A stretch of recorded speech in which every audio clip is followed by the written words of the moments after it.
In this episode of the Effective E-commerce Podcast, we're going to be talking about which selling platform is right for you. Amazon versus Etsy versus Shopify versus the rest. And this is a question I get all of the time. Where should I sell my products? And the short answer is everywhere. Why not sell everywhere? And should you have your own website? Yes, 100% from day one, you should have your own website. And I recommend Shopify for that. From day one, you should put up a Shopify website. And there's a few different reasons why, but one of them is the SEO juice from day one.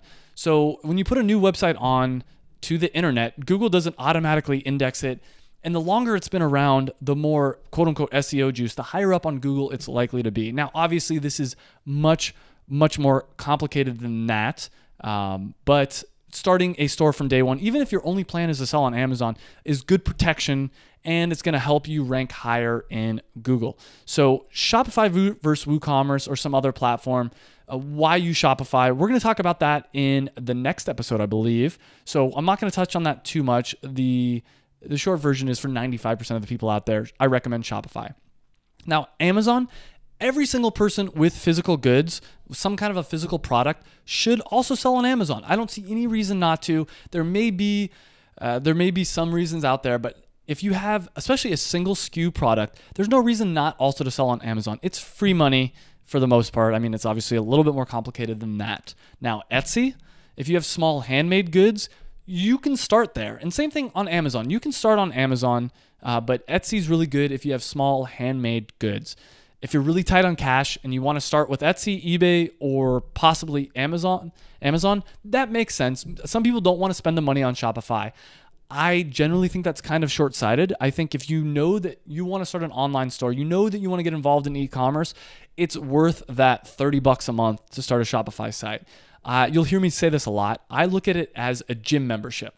Now, if you have two friends and one of them, and they both want to get in shape, and one of them says, hey, I'm just going to go like lift rocks and I'm going to get really strong. And the other one said, I'm going to go to a gym where they have trainers and they have these machines and they have this whole community around them. Which one of those two people would you bet a year from now is actually going to be in better shape? My money's on the person that's joined the gym. And there's two reasons for that. One is they have better equipment, obviously. And that's by joining Shopify, you'll have better equipment around you. But two, there is a psychological thing, and I'll say this over and over again, and I very much believe in this. When you spend money on something, there's this psychological need to take advantage of it. There's this psychological need to get all your money's worth. And that's why I started. I started my first online store when I still had a job, and I mean, I wasn't really doing a lot with it, but I was paying that $30 a month as a tax. If I wasn't going to work on my site, that $30 a month was a tax on myself saying, hey, I got to spend $30 as a lazy fee. So I highly recommend starting a store right away. But like I said, if you want to just dip your toes in the water, Etsy, eBay, or possibly Amazon. But dipping your toes in it's better just to jump in a lot of times than dip your toes in the water. That's my opinion. You know, obviously, if that sounds revolting to you, listen to your heart. So for the most part, get a site no matter what. And then later in this episode, we're going to be talking about Amazon and Etsy and why all these different ones might make sense. So for anybody out there that doesn't know, Amazon is the king of e-commerce. Pretty much, I have a whole YouTube channel about e-commerce. I love e-commerce. I have a few of my own online stores, and 95% of everything I buy online comes from Amazon. Maybe even more than 95%. I am an Amazon Prime member, and a lot of people are Amazon Prime members. Amazon is constantly spending more money. They're reinvesting all their income, all their earnings back into getting as many people into the Amazon ecosystem as possible. Their whole investment is making Amazon the optimal place that every brand should be. It's way easier to get sales on Amazon than it is from your own website, like 100 times easier, in my opinion. My main company, B Dancewear, I put up some dance clothing on Amazon just for fun, and we started getting sales, and I didn't do any work. Like, it was the easiest thing. And the reason for this is there's a built-in search engine. People are on Amazon searching for products, and if you have a product, well, that's a match made in heaven. On Google, people are searching for more than just products, but even if they're searching for products, it's hard. It's hard to rank in the first 10 for any Google search result. Doesn't mean it can't be done, but if you're new to e-commerce, starting off with Amazon might make a lot of sense. It's a good way to just get some sales right out of the gate. Another thing about Amazon is it's built to sell. When people search on Google, they're often looking for information. They're looking for all kinds of different stuff. When people go to Amazon, pretty much the only thing they're doing is trying to buy something. So it's built for sales. So by selling on Amazon, well, you're just feeding the beast. You're making it, you're doing exactly what Amazon wants you to do. And it's in Amazon's best interest for you to make sales. Now, I'll just give a little bit of information on Amazon. The best way to go about it, it's all about the reviews, good product photos, a good product page, really. So you want good bullet points. The 5 bullet points are key. You want some really good descriptors on why your product is so great. And you want to talk about the benefits, not the technical details. So an example of this, I used a vegetable peeler as an example in my last one. You wouldn't say something like rubber grip. You'd say, you could say a rubber grip perfect for or you might say a no slip grip. So instead of saying rubber grip, you might say no slip grip. You might, instead of saying the size of the blade, you might say larger blade for easy peeling of vegetables. You want to talk about why it's a benefit to the user. And this is true with all the different platforms. But specifically with those bullet points and in the product description, you want to talk about the benefits and not the tech specs, which I have a hard time with because I want to tell people, well, obviously, if it's a 5-inch whatever hole in the vegetable peeler, it's larger and you should know that. But the truth is you want to explain to people. You want to make it as easy as for people to buy your product as possible. So the other part about it is getting reviews, and there's a ton of different ways. I'll do a future episode all about Amazon. But if you only have one SKU, you only have one product, you're technically not supposed to, but I say start with family and friends. Go to whatever organizations you're a part of. Maybe you're part of a yoga studio. Ask the people at the yoga studio. Maybe you're part of a gym. Ask the people at the gym to help get your reviews. So that's the game with Amazon. It's amazing. I think everyone should start selling there. I have heard, though, and I believe this, Amazon is that little baby tiger in the corner, and it's really cute, and everyone's like, oh, it's so great.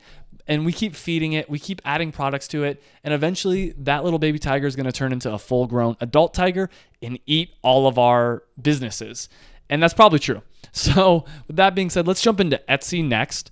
So Etsy, for those that don't know, and I already kind of mentioned this, it's a place where people can go buy small handmade goods.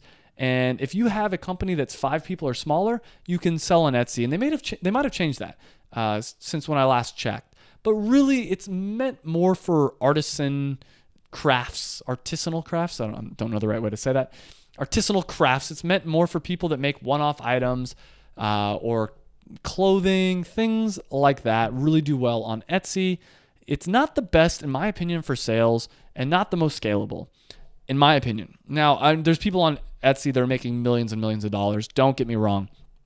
So 2 things actually about Amazon and Etsy that I forgot to mention that are bad. They do take a percentage of your fee. Now for Amazon, for both of them, I think it's worth it. I think they earned it. They're driving the traffic. So if you were to have your own website and you were to drive traffic, that would have cost you some amount of money.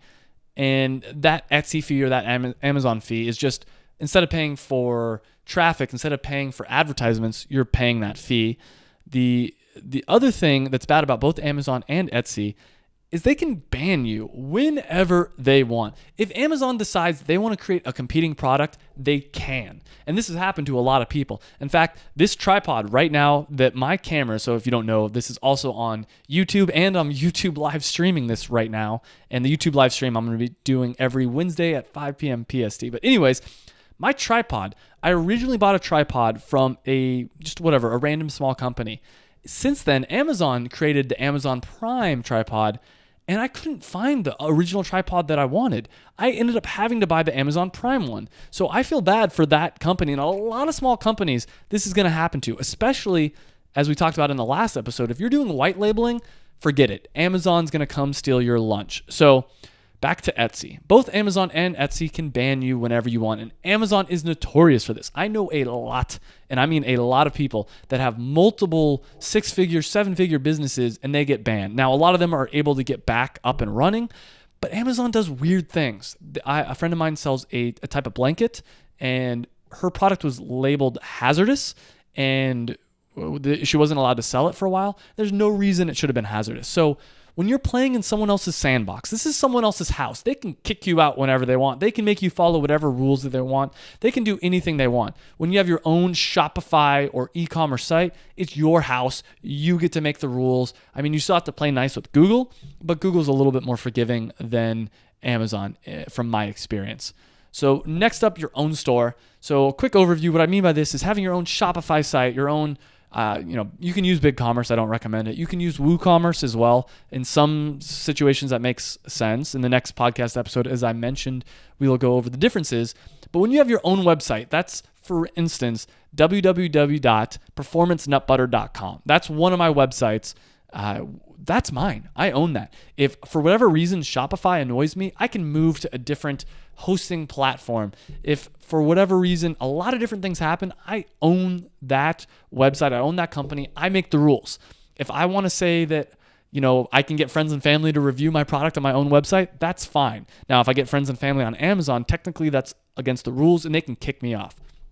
So it's harder. It's way, way harder to have your own website and make sales on your own website.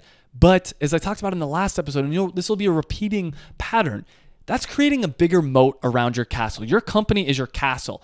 And the harder it is to do something, usually the bigger the moat, the bigger the defenses. So by having your own website and getting a lot of traffic to it, for one, you're creating this moat. If a competitor wants to come in, it's not as simple as just adding another product to Etsy, adding another product to Amazon. They have to start a whole website from scratch and find ways to get traffic, which is hard. There's also a lot of SEO value in this. When you have your own website, you're going to get some amount of free traffic. You're going to get some amount of people that search for instance, for Performance Nut Butter. They might search for nut butter, and they're going to come to my website, and they're going to buy my product for free. I don't have to pay anything for that.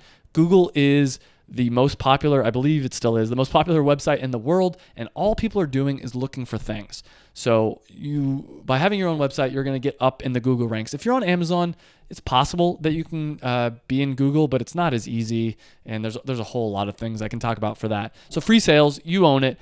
There's tons of marketing methods too. When your product's on Amazon, when your product's on Etsy, I feel like you're a little bit more limited in the amount of marketing that you can do. Now, this is debatable. I'm sure some people out there that have Amazon sites are going to disagree with me. But when it's your own website, you can use Pinterest ads. You can use Facebook ads. You can do AdWords. You can do product listing ads. And I wouldn't do most of those things to Amazon because at the end of the day, it would be Amazon's customers. And in some instances, it's against the rules to do that. I'd have to go into more detail about that. But when it's your own website, you can do whatever you want. You can do social media. You can do anything. It's fun. It's a multivariable problem, and there's no wrong answer. I know people that have multi-million-dollar businesses purely from Instagram. Other people that have multi-million-dollar businesses purely from AdWords, and they have no Instagram presence, period. That's what's so beautiful about having your own website is there's so many ways to crack the nut. There's people that I know that do just in-person advertising. It's more of a word-of-mouth type thing. So it's really good. It's good to diversify. So maybe you're making 6 figures a month off Amazon, but if Amazon decides to flip the switch and say you're kicked off Amazon, you're done. Now, if you're making instead, let's say $50,000 on Amazon and $50,000 on your own website, that's way better. And I know a lot of Amazon sellers that would kill to be 50-50 or even, most of the people I know that sell on Amazon are like 95% Amazon, 90% Amazon, and they live in fear of that happening. So having your own store, there's a lot of benefits to that. Now, there is a lot of other platforms out there. There's eBay, there's Walmart, there's a ton more. So I'll quickly talk about eBay, I'll quickly talk about Walmart, and then the rest as well. So for eBay, I think eBay is kind of 1990s, maybe even early 2000s at the most. I don't know a lot of people making money off eBay. Now, that's not universally true. Maybe you're selling car parts or some kind of item like that where eBay still does well. It's worth a shot. I mean, I personally don't sell the dance clothing on eBay because I think it's a lower end market. They're not looking for our premium products. So I think it's a waste of time. Same thing in a lot of ways with Walmart. Walmart is the poor man's Amazon. And I don't mean that in an offensive way. I just mean that it's not as well built as Amazon. There's a lot of issues with it. So I don't list stuff on Walmart, but for most people, why not? I mean, I know a lot of people that their philosophy is why not do it. I just didn't want to deal with the headache of putting stuff on Walmart and eBay. Maybe I should. Maybe, you know what, maybe in a few weeks or a few months, I'm going to say, oh my gosh, I wish I would have put all my products on Walmart and or eBay earlier. Look into that on your own. I don't think that's not the 80-20 of this. The most important thing you can do is start your own store and start an Amazon store. And there's a ton other. There I think Sears.com, there's Rakuten, all these other things. I think most of them are a waste of time.